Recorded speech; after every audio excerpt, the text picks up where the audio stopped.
tudo bem? Antes de começar seu podcast, eu queria te pedir alguns favores. O primeiro é para se inscrever no canal. Deixa o seu like, assim vamos saber que você gosta deste conteúdo. Faz um comentário aqui embaixo para nós, sugestões são sempre bem-vindas. E por último, clica lá no sininho na página da Pump, assim você vai ser lembrado do seu podcast preferido. Agora sim, o seu podcast já vai começar. Olá, tudo bem? Novo ano, já estamos caminhando, né? Vários dias aí, um monte de novidades e aqui a gente vai falar sobre um tema super especial. Para me ajudar a conversar sobre insegurança versus confiança, eu tenho aqui no estúdio a Sandrine Bilardi, tudo bem? Bem-vinda. Tudo bem, obrigada. E lá de casa, Carol Fernandes, tudo bem, Carol? Tudo bem com vocês? Feliz ano novo, meninas. Tudo bem? Ei, Bom, e eu, Ivi Fávero, vou aqui fazer várias perguntas, dar vários pitacos sobre esse tema. Vou até ler algo que eu andei pesquisando sobre a insegurança. Em excesso, a insegurança pode nos paralisar frente a diversas situações. Alguns sintomas: medo, ciúmes, desconfiança, mania de perseguição, agressividade e tomadas de atitude impensadas para manter o controle. E aí a gente vai falar sobre tudo isso, porque todas essas coisas estão ligadas às nossas emoções, não é? total. E aí, se a gente não tem inteligência emocional, a gente tende a tomar essas medidas impensadas para que tentar manter o controle, né? Mas aí eu já usei a palavra tentar, e quem tenta geralmente não consegue. Por quê? Porque eu pego esta caneca, eu não tento pegar esta caneca. Então, para a gente agir, a gente tem que fazer e não tentar fazer. Bora falar sobre isso? E o que você falou agora é agir. Então, as pessoas que percebem que estão com uma insegurança, elas têm que ir atrás e não deixar anos e anos com essa insegurança. Imagina uma pessoa com essa insegurança durante 10 anos, 20 anos, às vezes a vida toda. Porque na visão sistêmica, a gente vai sempre buscar a origem. E eu tenho clientes de 50, 60 anos que chegam com essa insegurança. Então, imagina você passar uma vida toda com esse desafio. Não é fácil, né? Não. Então, assim que você perceber, vai atrás, independente da sua idade. Isso é o ponto básico, né? E é perceber, porque tem gente que nem percebe, Tem gente que nem percebe. que nem percebe, né? Não age, fica meio assim acuado, com medo e nem percebe. Então, assim que perceber, eu acho que é o primeiro passo. É perceber, colocar luz no que está acontecendo na minha vida que não está fluindo. O que está acontecendo comigo? E não por causa dos outros. Primeiro é isso, né? Não acusar a situação, não acusar os outros e se olhar para si. O que está acontecendo que eu estou tão insegura, que eu estou com medo, que não está indo? Porque isso se reflete depois em todas as situações, né? Profissional, relacionamento amoroso, relacionamento com a família, os amigos, enfim, sempre vai transbordar em alguma área específica dependendo No da pessoa, né? trabalho, No né? trabalho, em tudo, né? Então a gente precisa olhar para isso. Então o primeiro ponto é colocar luz nessa situação. E às vezes as pessoas têm medo, né? Eu sempre falo, quando a pessoa começa a meditar ou começa a fazer algo novo, ela fica com medo, porque ela não conhece. Mas eu falo assim, é como ir no porão, que é a nossa mente, e acender a luzinha dessa mente, desse porão, que geralmente, não é porão, né? Porão é embaixo, né? No Brasil, em É português. sótão. O sótão. E no sótão você liga a luz, que você faz anos que você não acende essa luz, você vai ver uma bagunça enorme nesse sótão. Mas é o primeiro passo. A gente tem que olhar para essa bagunça para aos pouquinhos dar uma Bagunçar um arrumada, né? pouquinho mais, porque para Tirar arrumar a a gente poeira, precisa dar uma bagunçada, tirar a remexer. poeira, ver o que não está dando certo, jogar fora o que não serve. E aí sim a gente vai poder arrumar. Mas o primeiro passo é isso, é ligar a luz desse sótão, né? E aí, Carol, como acender a luz? Olha, eu posso falar por mim, né? Eu sempre fui uma pessoa muito impulsiva, né? Então, agi muitas das vezes na minha vida por impulso. Hoje eu tô mais velha, então eu tenho tido mais raciocínio, vamos dizer assim. Mais madura. Amadureceu, não tá mais verdinha, amadureceu e aí consegue, aprendeu a se controlar. A controlar, entendeu? Eu aprendi a controlar as minhas impulsividades. E às vezes ainda, dependendo da situação, eu ainda tenho alguns impulsos. Mas, assim, o fato de eu ser impulsiva, isso me levou a várias situações, muitas boas e muitas não muito boas, né? O fato de estar pensando, como o exemplo da caneca, vou pegar a caneca e pegar a caneca, eu já pegava a caneca sem medo de ser feliz, entendeu? Então, assim, no meu caso, essa situação nunca foi um problema, né, para mim, né, porque fui uma pessoa criada meio que sem medos, assim, de enfrentamento, porque a minha vida já é um enfrentamento natural. Entendemos.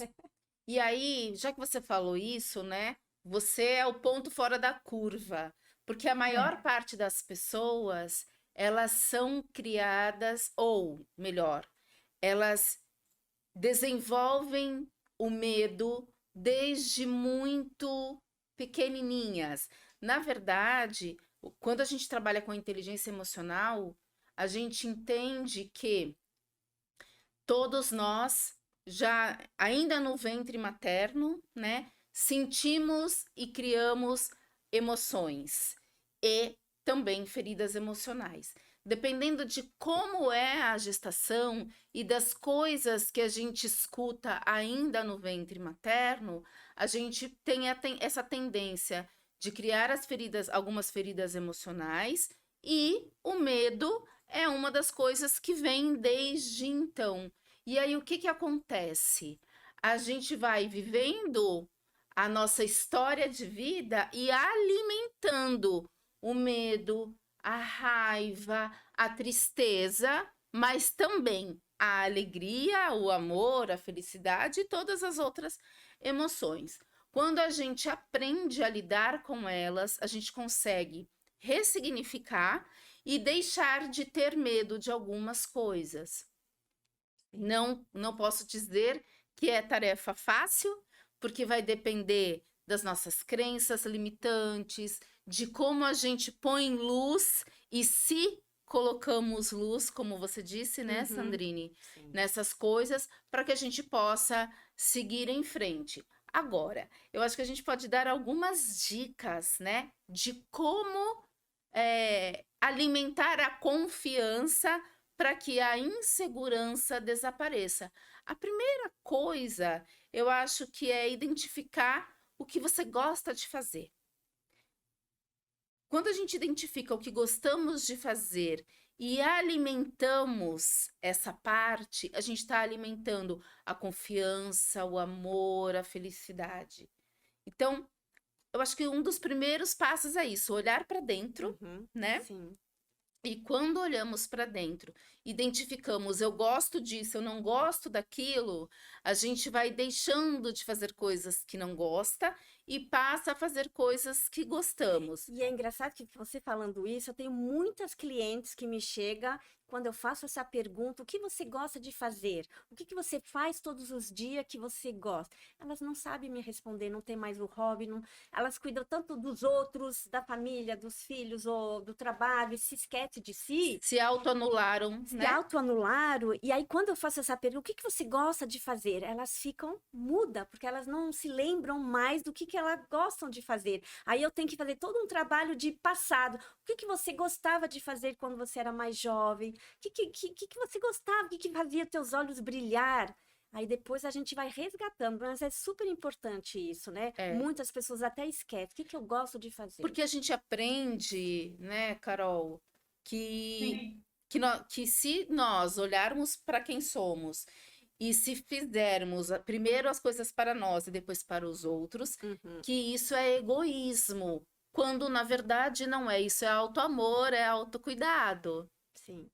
Não é isso, Carol? Agora É me lembrei do verdade. seu banho de 1 hora. Continua com ele, entendeu? É uma coisa que me faz muito bem. Quando vocês falaram aí na questão da gestação, eu lembrei da minha, que foi uma loucura. E eu recebia recado do médico falando para mim, olha, a sua gravidez é disso, olha, a sua, é, você pode estourar a qualquer momento a sua bolsa, né? Porque eu fazia tratamento para retirada de miomas, porque eu tinha 16 miomas. E aí eu fiquei durante 1 ano tomando Zoladex, que é um remédio que você toma especificamente direto na barriga e sem anestesia, né? A anestesia é um gelo que eles colocam no local onde vão aplicar a injeção, é uma injeção extremamente grossa, né, e dolorida. E ainda assim, pelo menos eu falo do meu corpo, né? Eu ficava mal assim por uma semana depois de tomar essa injeção. E nisso, como é uma carga muito forte de hormônios, eu acabei ganhando muito peso, né? Inicialmente eu emagreci consideravelmente, né? E depois eu cheguei aos 120 quilos, né? E no meio dessa transição aí para estar operando, né? Ele falou que eu poderia operar ou não. Depois de 1 ano eu voltei a fazer novos exames e eu tinha 4 miomas de 230 gramas cada um dentro do meu corpo. E nisso ele falou, olha, esses miomas a gente não tem como ingerir mais essa medicação, então você vai ter que operar, fazer uma cesárea. Aí eu falei, tudo bem, né? Já estava, preparei o meu espírito para essa situação. E nisso, eu já estava grávida de 4 meses. Só que esse remédio, ele, se você faz um exame de sangue, ele não aponta gravidez, né? De forma alguma. E eu fiz 2 betas antes de ser operada. E o médico abriu a minha barriga, fez a cesárea, eu fiquei 6 horas na mesa de operação, né? No meio dessas 6 horas eu ainda meio que acordei, assim, meia tonta, falei com ele, depois voltei a dormir de novo, entendeu? E ele tirou os miomas e eu voltei para casa. 4 meses e meio depois, porque eu tive minha filha com 8 meses e meio, eu fiz uma nova cesárea, né? E né, na cesárea para a retirada da minha filha, eu cheguei no meio do caminho, depois que eu tinha tomado a peridural lá, porque para não sentir dor, né? Eu falei, doutor, eu tô indo embora. E ele dá uma tranquilidade. E ele me pediu para a moça lá que estava comigo me dar uma outra injeção na veia para que eu voltasse, porque eu estava perdendo muito sangue, né? E quando eu voltei nele para dizer que eu estava grávida, nem ele acreditou, né? Foi aonde a minha barriga surgiu, porque até então eu não tinha barriga. E ele chegou para mim e falou: olha, sua gravidez é de risco. E eu dava risada, né? Eu falei: mais risco do que eu já passei, eu não vou passar. Né? Não tem como eu passar. E ele olhava para mim tipo, ela tá maluca. Né? Eu falei, realmente, eu devo estar mesmo, porque a minha alegria de saber que eu ia dar à luz a uma criança era maior do que qualquer risco que ele tivesse para mim naquele momento. Entendeu? É interessante isso que você fala, porque você estar alegre, você estar feliz, é uma das dicas que a gente tem a dar para quem tem insegurança, né? Para você desenvolver a sua confiança, você precisa estar feliz. Você precisa fazer coisas que te alegrem. Claro, você está falando de um momento que é a gravidez, que é um momento muito específico, né? Mas a alegria vale para todos os casos, para todos os momentos. E uma das coisas que você falou é assim que para ser mais confiante é rever todas as nossas histórias que a gente superou. que a gente Sim. conseguiu. Então, ver tudo isso é uma história linda de superação, de conquista. Então, isso também nos ajuda depois a falar, ó, eu passei por tudo isso, eu tô aqui, eu tô com minha filha, enfim. Ver o que é na nossa história, tudo que a gente já superou, que a gente Uhum. já conquistou. Isso também vai no... Porque a gente esquece, E né? valorizar E as pequenas valorizar. conquistas, Sim. né? Porque muitas Sim. vezes a gente só olha porque é grandão, a Uhum, gente só olha porque faz muito efeito. Por exemplo, comprei a minha casa, comprei o meu carro, e uhum. de repente não, né? Você pode ter feito uma coisa muito simples e Sim. que deu um bom resultado, isso Sim. também precisa ser valorizado. Quando nós Sim. somos gratos, gratas, e não é dizer obrigada, é de ser grato mesmo, né? Uhum. É, todas as coisas fluem de um jeito diferente. Sim.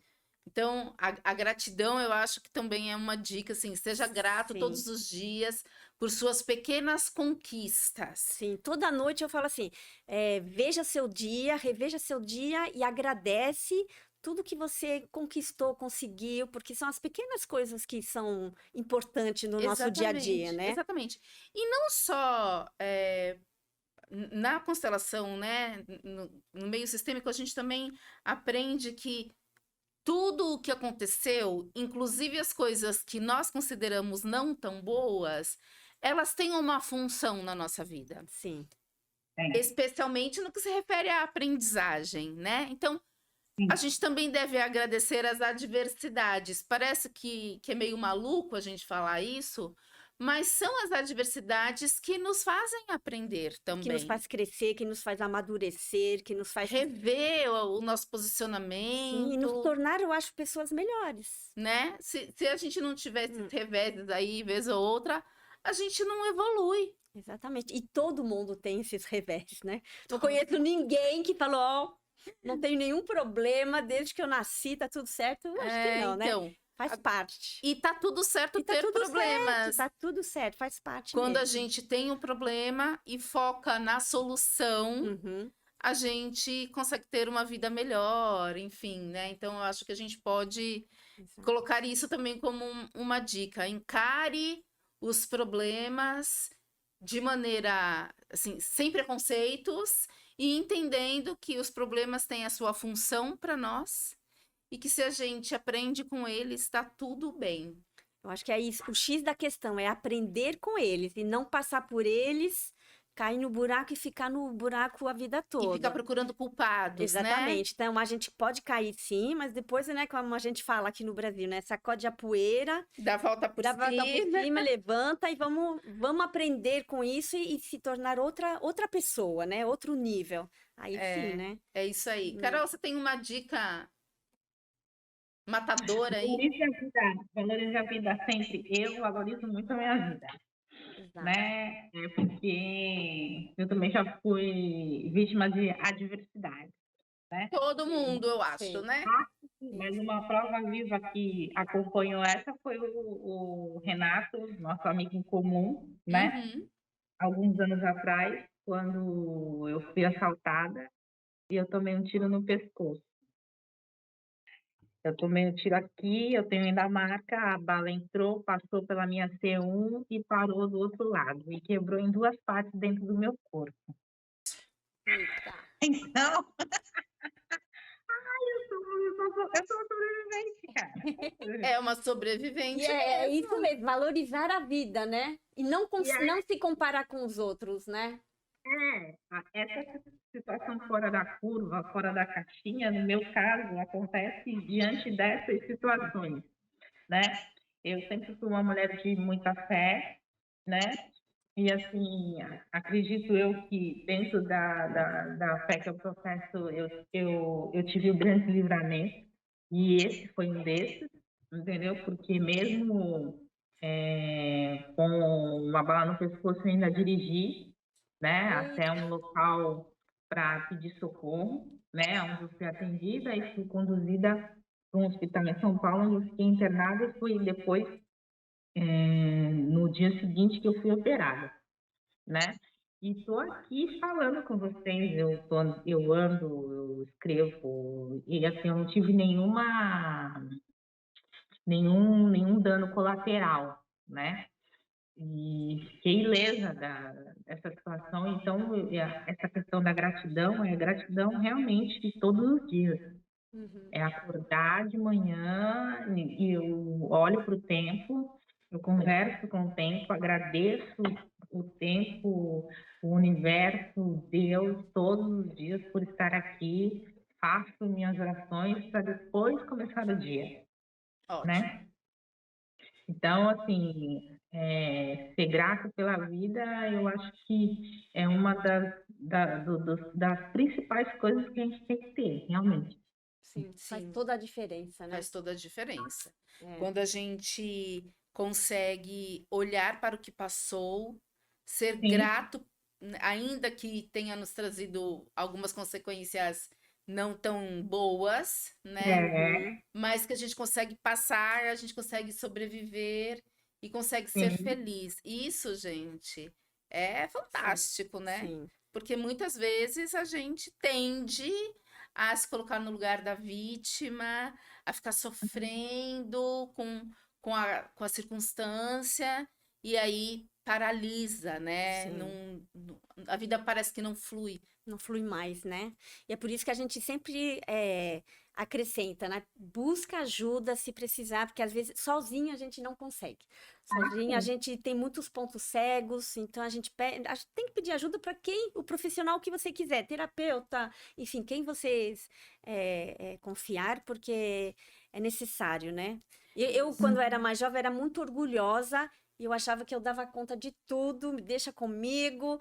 E na verdade não é assim, né? Mesmo sendo terapeuta, mesmo ajudando os outros, a gente precisa de outra pessoa também para nos ajudar. Sim. Então a gente precisa ter, eu acho, essa humildade para pedir ajuda, para perceber, nossa, tem alguma coisa que não tá legal, que não tô conseguindo lidar com isso. Não sei, até às vezes, até nomear, as pessoas não sabem nomear, mas sabe que tem alguma Sabe coisa que tem que não, alguma coisa errada. Não tô conseguindo saber o que é, ou como lidar com isso, pede ajuda. É uma grandeza, as pessoas acham que ficam com vergonha, ou acham que, nossa, só eu que eu tenho esse problema. Não, somos Ou acha que vai todos, ser né? julgado Vai ser também, né? julgado, exatamente. As Então, pessoas ficam muito na defensiva. Então, sim, quando a gente consegue entender que temos um problema e saímos de dois movimentos, né? Colocar a culpa no outro e aí se colocar como vítima e se colocar na defensiva, quando você consegue fazer isso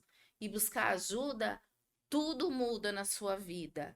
Porque você, buscando ajuda, você tem um olhar de um profissional, de preferência, né? Busque ajuda de um profissional que não vai te julgar, ele vai te ouvir. Como ele está vendo de fora, ele consegue perceber nuances que você, com o olhar viciado pelo problema, não consegue ver. Então, buscar essa ajuda profissional é importantíssimo, até para que você entenda mesmo o momento que você está passando.